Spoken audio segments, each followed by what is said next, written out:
In today's video, I am going to teach you how to export and import best email contacts in system.io. If you have contacts stored in a CSV file, system.io makes it straightforward to bring them into your account. In this walkthrough, you will go step by step from opening the right menu to importing your data correctly, so your contacts land in the right places. First, navigate to the Contacts tab. This is where system.io organizes your subscribers and where you will find the import tools. When you click into Contacts, take a moment to look around the interface. You should see options related to managing your lists and adding people. Finding the Contacts area is important because the Import button is not located in every menu, and you want to ensure you are starting from the correct place.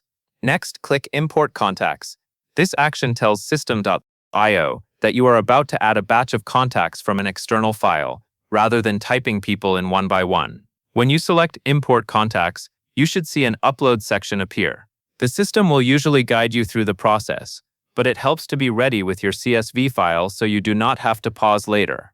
Now upload your CSV file. Choose the file from your computer using the upload prompt. After you select the file, wait for system.io to process it.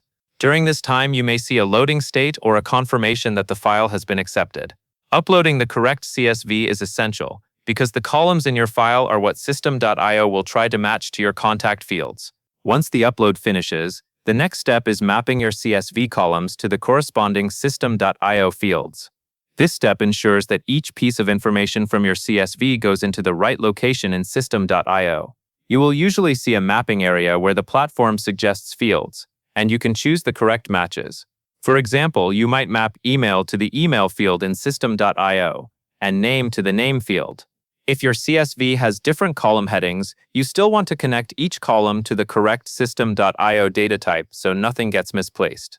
To make this part smooth, compare your CSV headers with what you see in the mapping screen. Make sure the email addresses are mapped to the email field, because that is how system.io identifies and communicates with your subscribers. Also confirm that the name field, if included, is mapped to the correct name field. Taking a short moment here can prevent issues later, such as missing emails or incorrectly formatted contact details. After you map the columns, assign tags to the imported list, which is optional.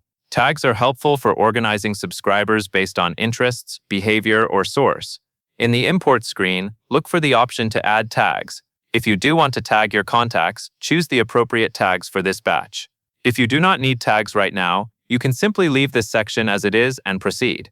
Even though it is optional, tagging can save time later when you build segments or target specific groups.